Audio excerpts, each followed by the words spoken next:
We live. Boatin' and Tokin show. See if I can round up some viewers here on where do I gotta do this at? Share, that's right. Alright, we're back. I invited some folks. We'll see what happens. But yep, we're here live and in color. Yeah, my hair is doing good today. Boy, it's all coffee-eared up and looking sweet. Ooh, man. Woo. That comes from getting in the showers.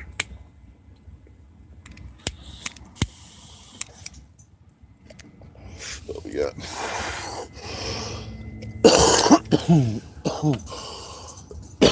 Fatty this morning. It's a beautiful day out. San Francisco's fogged in again as usual. We'll switch the camera. You see San Francisco. You can't. Oh, there was San Francisco. Somewhere down there. A lot of fog. Sun's coming up. Beautiful morning. Jazz coming up against the hills. Beautiful, beautiful.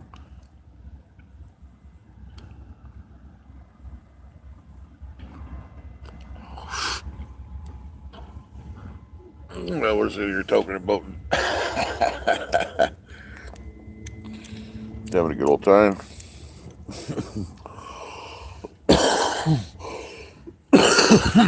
Really exciting out here. Nothing really. Got to thinking about doing a little community work here. Help represent some of the groups out here that need help. It's coming. You got to give back wherever you're at, you know. Can't just be a leech on whatever you're doing, you know. You got to give back to wherever you're at.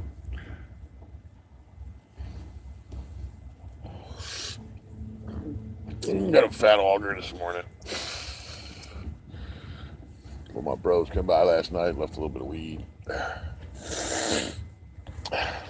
Burning. It's not too bad either. Pretty good stuff. But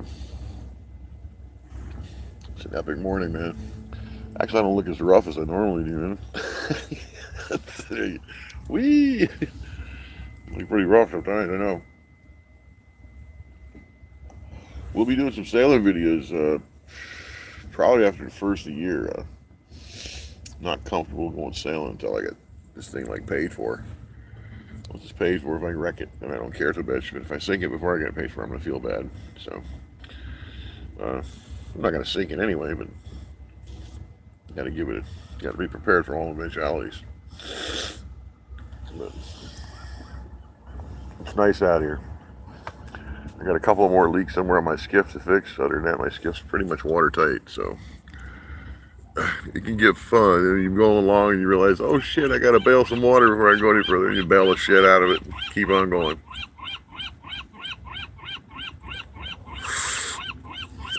It's part of the game, man. Living the life, they say. Living the life. You're living the life out here. So, all my friends out there, this is kind of like a rogue edition. I'm probably gonna do it every Sunday. Doing a show, no matter what. But today I was just kind of bugging my ass. I figured I'd do a show. So I had this fat joint to smoke. Figured I'd smoke it with my buds. All my friends out there, Boatin' and Tokin. Wishing they could be Boatin' and Tokin. But like I said, I got open invitation. Make it out to Cali. Get the Sausalito. Get me on the horn. We'll come get you. Come out and visit the boat. We'll sit out here and party for a while. Enjoy this nice salt air. That's a lot better. It's peaceful. You take life as you want to, not as they give it to you. You don't have to take this shit. And the best thing about owning your own boat is if you don't want somebody on your boat, you don't have to let them on your boat. Rules of the sea apply. Maritime law. Captain says you're off, you're off. There's nothing to do with anything else. Captain says get the fuck off my boat. You better get the fuck off his boat. You might be swimming. Oh, you handsome devil.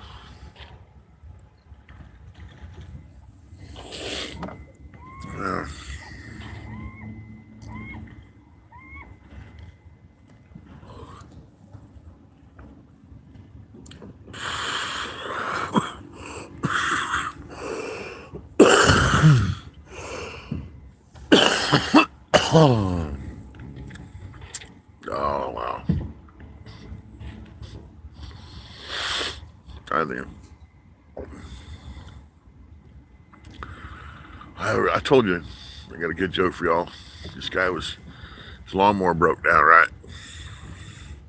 He's doing everything he could to not fix it because he hated cutting grass. Had to go fishing one weekend, golfing the next. Well, this went on for about 5-6 weeks. He comes home one day, his wife sitting in the middle of the front yard with a tiny pair of sewing scissors, and she's cutting an individual blade of grass at a time. Click, click, click, click. He walks over and he takes a look at her, stands there for about a minute just watching, goes back in the house, comes out about 5 minutes later, got a toothbrush in his hand, hands it to her and says, "Here, when you get done cutting the grass, you can sweep the driveway." They say he will walk with a limp.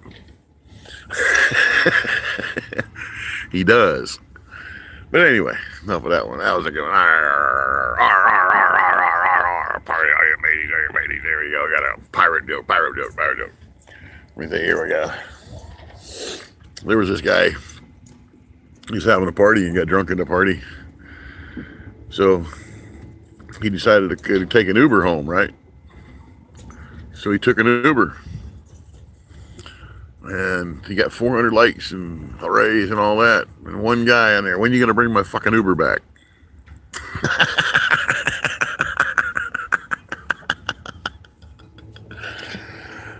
Imagine that, huh? The party was at your house, dumbass. What you leave for? All right. Yeah. It's just so much different. Yesterday our high was about 70 something, which was amazing. You usually don't get that high here in the Bay. And of course, then I was in San Rafael. It was hot. It was hot up there. But all you got to do is drive about 20 miles, and the fucking temperature changes about 25, 30 degrees hotter. It's crazy. Just out here on the water, the Bay, the Pacific is about 50 degrees right now. Okay, it's a cold sun gun. And when that water comes up in the Bay, it heats up a little bit. The South Bay heats up a little bit more than the North Bay because it doesn't change as fast, the amount of water. But what it does is when it does heat up, it heats up to about 54 degrees. But here, this Bay changes water regularly, and it's close to the gate. So what happens is we get a lot of changeover. So our temperature stays low. This water right out here stays around 50-some degrees. And it just don't, because the cold base right here is so cool, and it's just a little couple spits of land with water around them, they don't get very hot. And they don't get a lot of rain neither. It's kind of interesting. But when they do get rain, they get some rain. So that's how that goes. But I see I got some visitors here. You can talk on that thing down there. I see who you is. I don't know. Try to wave back. Ahoy, matey. Jason, good to see you, my friend. Good to see you. You feeling better? I heard you were down with the flu or something.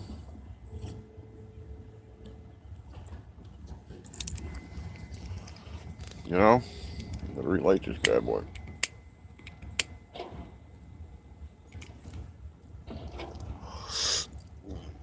Yeah, we're out here fucking just having a good old time. Oh, the stomach bug. Well, you know how to fix that. Feed it a lot of beer.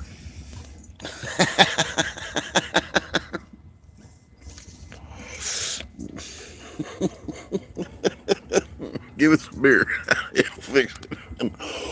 Why don't we get drunk and leave? Oh, your work? Okay. You ought to play that. You got to play that show where I plugged you guys. Yeah, beer and buzz, that works. You ought to show that show I plugged you guys. Plug that your barbecue down there to your boss, man. See what he says. Maybe you'll sponsor my show. Get some more viewers. But yeah, there's some opportunity out here if somebody does it right. I'm telling you, there ain't no southern barbecues out here. The closest thing they got to southern barbecue is bullshit baby back ribs made northern style. And they're bullshit ribs. I'm telling you what. Oh, they call them St. Louis baby back. Oh yeah, that's still Yankee. I'm sorry, but the St. Louis is not part of the South. I don't care what anybody says. Yeah, this ain't part of the South, man. You know what I'm talking about. Like I said, like I was telling you, man, it wouldn't take but a couple coleslaws, a couple sauces, a couple tater salads. It wouldn't take but two choices. Here, you got this choice or this choice, mustard or non-mustard. And it ain't that difficult. And then you can fucking scream, man. These people out here will pay $45 for a slab. I was talking to people. I've asked. Slab of ribs, $45? Not a problem. Instantly. A plate, $15, $20 a plate for two ribs and some coleslaw and beans and whatever. You know what I'm saying? Phew. Instant. They're paying $13 for a sandwich. Subway's $9. Subway's $9 for a foot long, which is probably national price. They're pretty good on that. But what you get in that Subway sandwich don't amount to hell of shit. I mean, it's all turkey. Turkey bologna, turkey salami, turkey what, it ain't real meat. Subway makes their money by selling a lot of turkey. Lots of turkey. But anyway. Yeah, but you go down here to, like they got the deli there, and the bait store's got a deli over here. And it's called Davy Jones Deli. It's pretty famous. I mean, they're on the internet. There's articles about them. Their food is really good, but when they make you a sandwich, yeah. I got one of their roast beef sandwiches. It's supposed to be their signature roast beef. Supposed to be also tender and tasty and all this. The piece of meat was a 1/16 of an inch thick, and it was one slice. Yeah, folks, one slice. And the piece of it was on an 8-inch roll, 8-inch by 3.5-inch roll. They cut that in half, slice it down the middle. They put all kind of goodies on it. What they do is they make it up for it with the works. All the goodies they put on it, beans, sprouts, and romaine lettuce, and chickpea, and this and that, all kind of funky looking things. And then they can get avocado too. If you want some avocado on it, you can pay a little extra and get avocado. For $3, they'll put a piece of avocado on there for you too, half an avocado.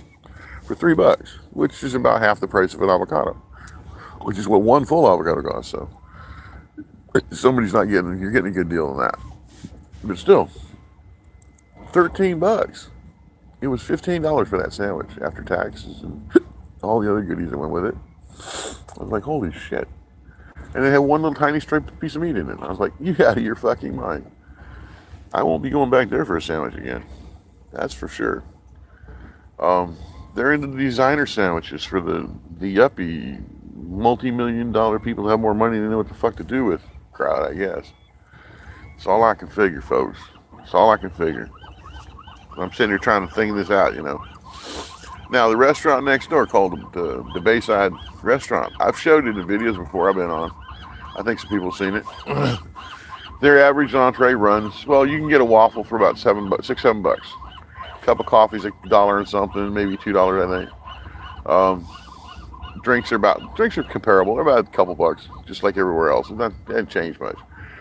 But their entrees run anywhere from $6, $7 for a single waffle to, a complete meal runs about $13, $13.50, which is pretty good. And they've got a really good selection.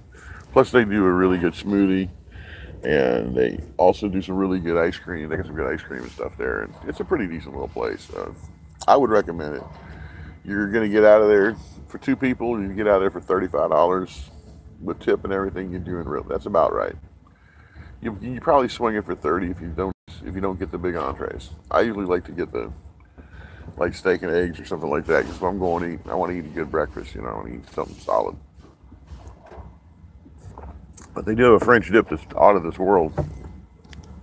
Because I've gone and got that. And their portions are generous without being exorbitant. And you don't feel like you've been ripped off when you get done.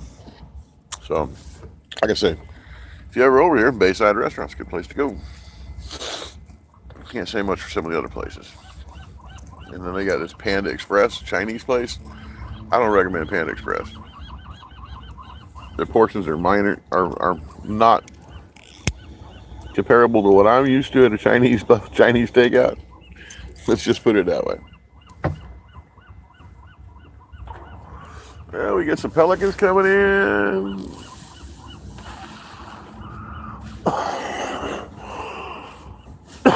Oh, seagulls are coming in. I love to watch these seagulls glide in. I'll tell you what, everybody thinks seagulls are great birds. I got news for you people. I don't think there's anything on the planet nastier than a seagull except for maybe a chicken. A yard bird? Yard bird's nasty. A yard bird, a chicken. A chicken is nasty. Chicken will eat their own shit. Chicken will eat your shit. If you hawk a loogie, the chicken will go eat it. They're nasty. But seagulls, they just vicious, nasty critters, man. They fighting over everything. You throw some scrap of bread out there, man, they be all over there fighting each other over it. Little scrap of bread, I mean, it's crazy. They're crazy, man. But that's their job, being seagulls, I guess. I'm a seagull, yes I am. See, this thing's taking a while to burn. That's why I'm having a long show today. I guess I can talk to myself. People listen. My shade's back on. Now, the nice thing about sunglasses is you can stare at people without them figuring it. They know you're looking at them, just like on Facebook. I made it funny.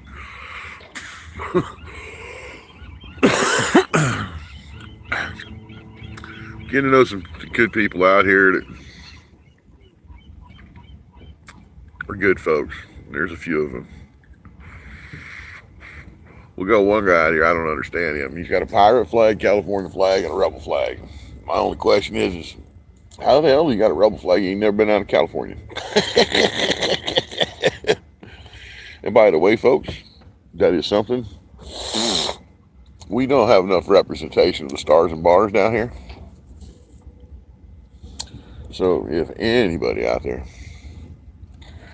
finds one of them pirate flags and a rebel flag and wants to send that sucker on out here to California to me, I will probably display it off my forestay and my backstays. Guaranteed. Proudly flown. I want an American flag too. I'm gonna run that off the main mast.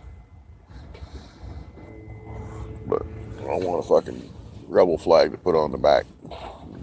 Pirate flag on the back, rebel flag on the front. I'm gonna put the American flag up on top. Always fly the American flag higher than any other flag. At least if that's the way you believe in your country, and I do. So that's protocol. But I gotta keep reminding these stupid liberals that it wasn't hate, it's heritage. Because they ain't got no goddamn clue. They learn whatever they read in the books. What they read in the books was lies. But there's some beautiful boats out here. I'm on one of them, the Faith, the good sloop. It will be a beautiful boat one day soon. I'm looking to get some paint cockpits and upper decks, and then I'm going to get outside and paint the hull, at least down to the waterline, and give her a good coat, make her look good.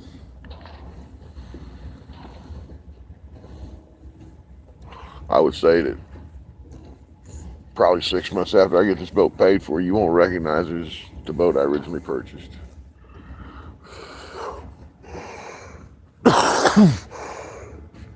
I'm looking for a pair of davits to put in the back so I can hoist my dinghy up out of the water when I'm not using it.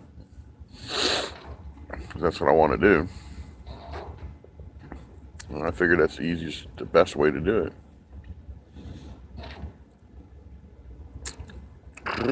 Put it on the back, hoist her up. If I'm fishing, it ain't in the way. We don't foul nothing. If I want to use it, just lower her back out, pull her up the side, no worries. So, I figure out a way to work it out. Get her done. But the cooking situation is solved. The electrical situation, I need to get another battery, which that's not a major issue. Shouldn't be a problem. I'll probably look for picking one of those up in a month or two. I'm good for right now. And I could probably do with just the one battery and be fine. But I'd like to have a second battery in case the one battery craps. And that's all I need. And then also if I had two batteries, I'd be able to run 24/7 instead of 18. I could run about 15, 18 hours before I gotta worry about not charging things.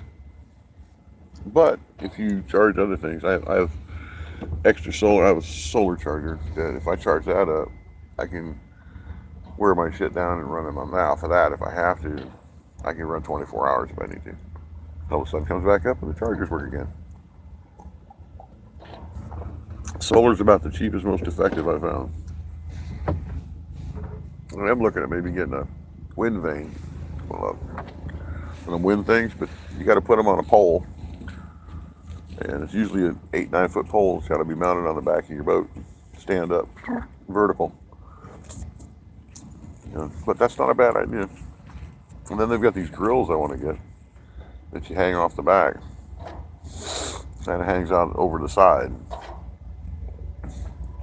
But it's got a lid on it that's hooked up to it, so you just tilt it backwards. And it opens it up. Then you put your stuff in on the grill and close it back up. Cook for a while, open it back up. And you can barbecue right there in the middle. But I found a hibachi I want. We'll do this same job. And I can set it right there in the back of the cockpit on the seat. Be going fine. Works good. Lasts a long time. So that's what I'm probably going to end up doing. But the hibachi's coming. I like the hibachi. And besides that, I've got a lazarette here that's dry storage. And I can pick, go get a 20-pound bag, couple 20-pound bags of charcoal and put them in the lazarette, and they'll stay dry. Or put them in paper plastic bags so they stay dry. And then when I need some, I got charcoal. I mean, the hibachi uses to cook a single steak, about 12 briquettes is all you need. You take 12 and stack them up in a little pile, light them up, spread them out, put your steak on, cook your steak. How long does the steak take to cook? How long does a hamburger or 2 hamburgers take to cook? Unless you're cooking chicken or something like that, you don't need a long-term fire. So that's how that works. Well, somebody's coming over here. Let me see who the fuck this is. Somebody headed over this way. Anyway, but that's where I want to go. And the hibachi's got 2 grills side by side, and they're about 11 by 11, so plenty of room. I used them on Guam. They were great. You couldn't cook a whole chicken, but you could cook 4 leg quarters on it, and that was enough. And you cook more than 1 or 2 leg quarters at a time. A couple hot dogs at a time, things like that. Well, I got a visitor here. Let me see what's up. I'll talk with you guys later. Have a great day, and remember, the ganja gods are smiling at everybody.